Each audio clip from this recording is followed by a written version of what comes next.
Do you know why some men manage to make a woman who wouldn't even glance at them become completely obsessed while you're still begging for a crumb of attention? It's not magic. It's not luck. It's because those men understand something that 94% of men will never discover. There is a way to influence the female brain so that a woman who ignores you today can't stop thinking about you tomorrow. And I'm not talking about cheap tricks or pretending to be someone you're not. I'm talking about understanding how attraction works at a neurological level and using that knowledge to your advantage. There are specific strategies that turn indifference into desire, that transform "I'm not interested" into "I need to see him again." And there is one final principle that, when applied correctly, can completely shift how she perceives you. But that final move is useless if the foundation isn't solid. Everything builds on what comes first. Years ago, I watched a friend of mine, Javier, pull off something that seemed impossible. In our group, there was a woman named Laura. Stunning. Every guy tried to get her attention. She ignored them all. Javier didn't even exist to her. He was invisible, just another face in the background. Then something changed. Within 2 months, she was the one initiating conversations. She was the one finding excuses to see him. She was the one leaning in. I asked him what he did. His answer sounded too simple. He said, "I changed what her brain associates with me. I stopped being predictable. I became a question without an answer, and women can't resist unanswered questions." At the time, I didn't fully understand. Later, when I studied the psychology of attraction, it all made sense. The first principle you must master is becoming a positive emotional anchor. The human brain operates through associations. Every person in your life is linked to certain emotions. Your mother equals safety. Your best friend equals fun. Your boss equals stress. If a woman isn't interested in you, it's usually because her brain has no strong emotional association connected to you. You're neutral, flat, forgettable. But when her brain begins to associate you with intense positive emotions, excitement, curiosity, laughter, anticipation, something shifts neurologically. You become a source of dopamine. Most men try to impress a woman with achievements, career details, or how busy and important they are. That creates information, not emotion. And information without emotion is boring. Emotional associations are built through shared experiences that generate feeling. Imagine you get time alone with her. Most men would suggest dinner, coffee, or a movie. Predictable activities. Sitting across from each other talking. These rarely create emotional spikes. They don't activate her nervous system. Now imagine you take her somewhere unexpected. An impromptu dance class, a hidden lookout spot in the city, a night market full of strange art and music, a neighborhood bursting with street murals, anything that disrupts routine and stimulates curiosity. When her brain experiences heightened emotion in your presence, it begins linking those feelings to you. Psychologists call this misattribution of arousal. When she feels excitement or adrenaline around you, her brain subtly assumes you are the cause. Later, when she remembers the experience, she remembers you. You become anchored to that emotional high. But one experience isn't enough.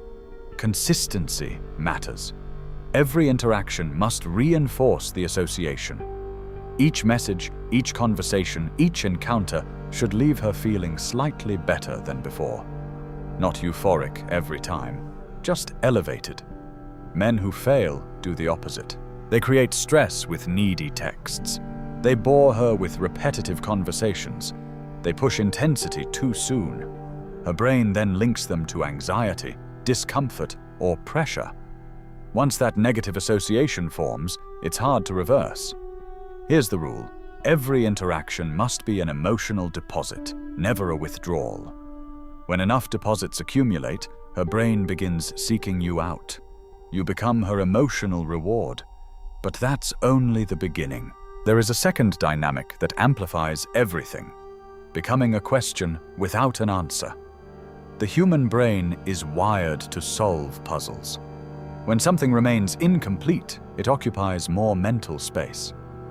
Think about hearing a song you recognize but can't name. Your mind keeps searching. That's the Zeigarnik effect. Unfinished mental loops demand closure. When a woman can fully categorize you, predict you, and understand you completely, the mystery disappears. You become a book she's already read. But when you reveal yourself in layers, never all at once, you create intrigue. Most men overshare. They reveal their entire story too early. They believe vulnerability automatically creates connection. True vulnerability at the right time builds intimacy. Premature vulnerability builds predictability. Instead, reveal yourself gradually. When she asks what you do, don't recite your resume. Say you work on projects you're passionate about. Some succeed, some don't. Leave it there. Let her curiosity fill the gap. When she asks about your weekend, give fragments. I discovered a place in the city I didn't know existed. It surprised me. Then shift topics. Now her mind wanders. Where? With whom? Why surprising? Power often lies in what remains unsaid. The man who keeps one card hidden sustains intrigue. But mystery must be authentic. It's not about lying. It's about genuinely having depth and not needing to display all of it for validation. When you live fully, pursuing experiences, interests, growth, mystery arises naturally. She senses there's more beneath the surface, and that sensation draws her in. Now, layer in non-verbal communication. Attraction is communicated more through the body than words. Over 70% of human communication is non-verbal. Your posture, eye contact, tone, movement. Insecure body language kills attraction. Slouched shoulders, darting eyes, nervous gestures, rushed movements. These signals broadcast neediness. Her brain detects them instantly. Confident body language is relaxed but upright. Eye contact steady but not aggressive. Voice lower and slower. Movements deliberate, never rushed. You occupy space comfortably. You respect her space while moving with purpose. This silent communication says, I am secure.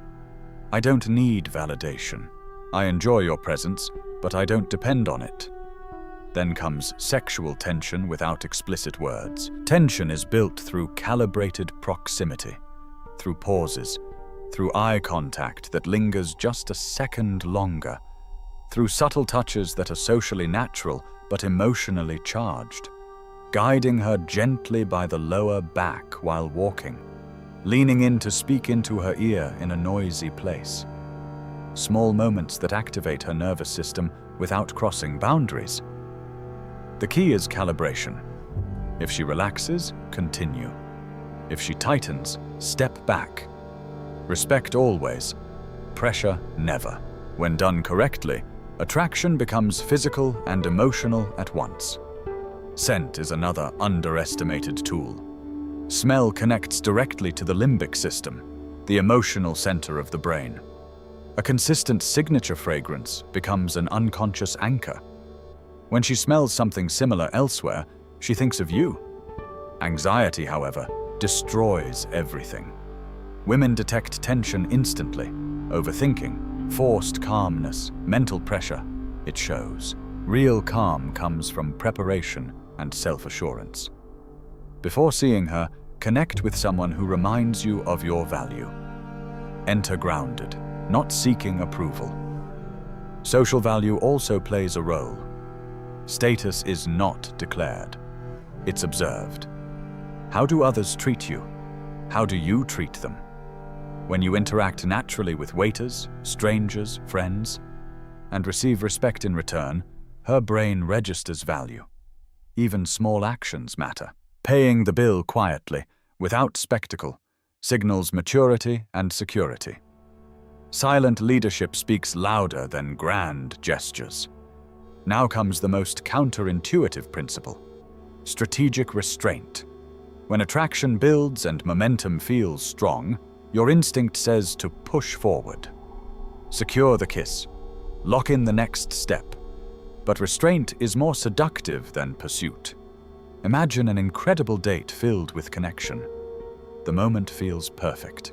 Instead of escalating immediately, you hug her warmly, tell her you enjoyed the night, and leave. No promises. No pressure. Her brain expected closure. It didn't get it. Cognitive dissonance forms. She replays the night, analyzing every detail. Why didn't he? Did I misread it? That unanswered question occupies her mind. Desire intensifies in the presence of resistance. What comes too easily is undervalued. What remains slightly out of reach gains significance. In the following days, she checks her phone. She wonders if you'll reach out. When you finally message, casually, confidently, the emotional contrast heightens the effect. But restraint only works if attraction was already built. Without prior emotional deposits, mystery, tension, and value, restraint feels like indifference. With them, it becomes magnetism. The men women never forget are not the most persistent. They are the most memorable. They create unique experiences. They reveal themselves in layers. They build tension without rushing. They know when to walk away. True power isn't in conquering, it's in becoming worthy of pursuit. When you cultivate purpose, depth, and self-assurance, when you don't need validation, you paradoxically become the man many want to validate. Attraction is not something you beg for, it's something you create. Use this understanding responsibly, not to manipulate, but to elevate your interactions. With power comes responsibility. Build connections, not damage. Remember this, attraction is engineered through experience, presence, and restraint. And when you master those, indifference turns into desire naturally. Most men sabotage this process because they misunderstand comfort. They think that if they can make a woman feel safe enough, agreeable enough, friendly enough, attraction will eventually appear. It won't. Comfort without stimulation leads straight to the friend zone. Attraction lives in contrast. It needs emotional movement, not emotional flatness. This is where unpredictability becomes essential. Predictability is comfortable, but it's dead. When a woman can forecast your reactions, your availability, your intentions, her nervous system relaxes completely. And relaxed curiosity fades. Unpredictability, when grounded in confidence rather than chaos, keeps her engaged.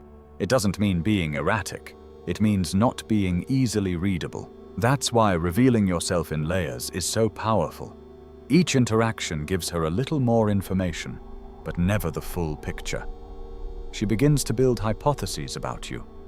And the human brain loves testing hypotheses. Every time she sees you again, she's unconsciously checking whether her assumptions were right. That mental engagement deepens attachment. This is also why timing matters more than content. You can say something simple, even ordinary, but if it's delivered with the right pause, the right tone, the right eye contact, it lands differently. Silence becomes as important as speech. A pause before answering a question signals that you're not reacting impulsively. It communicates self-possession. Your body must support this narrative. If your words suggest confidence, but your posture collapses inward, her brain believes your body, not your mouth. The body never lies. A relaxed chest, grounded stance, slow breathing. These cues signal safety and strength simultaneously. They tell her nervous system that being near you feels good. Eye contact deserves special attention. Too little, and you appear unsure. Too much, and you become threatening. The sweet spot is presence without hunger. You look at her because you're there with her, not because you need something from her. When you break eye contact, do it slowly. When you return to it, do it deliberately. These microsignals matter more than clever lines. Voice works the same way. Rushed speech betrays anxiety. A slower tempo signals control. Lowering your voice slightly, not artificially but naturally, creates resonance. Resonance is felt physically. It vibrates. It grounds the interaction. She feels it before she analyzes it. As physical proximity increases, calibration becomes critical. Attraction grows in the space just before touch, not in the touch itself. That half second where nothing happens, where both of you are aware of the closeness, is where tension lives. Rushing past that moment kills the electricity. Let it breathe. Touch, when it happens, should feel inevitable rather than forced. A light, brief contact that ends before she expects it to end often creates more impact than prolonged contact. It leaves a trace. Her body remembers it. And memory is the raw material of desire. At the same time, everything you do must communicate that you are not trying to extract something from her. Neediness repels because it feels like pressure. Pressure triggers resistance. When your energy is self-contained, when you enjoy the moment regardless of outcome, she senses freedom. And freedom is attractive. This internal state also neutralizes anxiety. Anxiety isn't eliminated by pretending it doesn't exist. It dissolves when your attention shifts away from performance and toward presence. When you're not monitoring yourself, when you're genuinely engaged, your nervous system settles. That calm is contagious. Preparation helps. Not preparation in the sense of scripts or tactics, but preparation of state. Enter interactions from a place of abundance. A full life creates that naturally. When your days are filled with purpose, movement, progress, and connection, one interaction with one woman doesn't carry disproportionate weight. That balance shows. Social proof amplifies everything. Humans take cues from the environment. When others respond to you positively, effortlessly, it reinforces her perception of your value. This isn't about dominance or arrogance. It's about ease. When you're comfortable with people, people become comfortable with you. She notices. Watch how you treat those who can't offer you anything. Respect without agenda is rare, and rarity increases value. When she sees that you don't change your behavior to impress or manipulate, trust builds. Not logical trust, somatic trust. Her body relaxes around you. Even moments of leadership can be quiet. Deciding where to sit, setting a direction without explanation. Handling logistics smoothly. These things communicate competence. Competence reduces uncertainty. Reduced uncertainty allows attraction to deepen safely. And then, when momentum builds, restraint becomes essential again. The ability to stop yourself is more impressive than the ability to push forward. Anyone can chase. Few can pause. That pause sends a powerful message. You are not governed by impulse. You are choosing. Choice implies abundance. Abundance implies value. Value fuels desire. When you leave at the right moment, you leave her with emotional momentum. That momentum needs somewhere to go. It goes inward. She thinks, she feels, she imagines. Desire grows in imagination more than in reality. This is why the most powerful interactions often end slightly unfinished. Not awkwardly unfinished, elegantly unfinished, like a melody that resolves just before the final note. The mind supplies the rest. Over time, these experiences stack. Emotional highs anchored to your presence, curiosity kept alive through selective revelation, tension built and released with care. Calm confidence communicated through body and tone. Social ease observed, not declared. Restraint applied at moments where others would rush. At that point, attraction no longer feels forced. It feels natural, even inevitable. And the most important shift has already happened. You are no longer trying to be chosen. You are simply showing up as someone worth discovering. Once this dynamic is in place, everything begins to compound. Attraction stops being something you try to trigger and becomes something that unfolds around you. And one of the most underestimated forces in that unfolding is sensory memory, especially scent. Smell bypasses logic. It goes straight to emotion. When you carry a consistent, personal fragrance, you create an invisible thread between moments. Long after you're gone, that thread remains. A similar scent in a crowded room, a passing stranger, a memory triggered without warning. And suddenly, you're present again. Not as an idea, but as a feeling. Consistency is what turns a scent into an identity marker.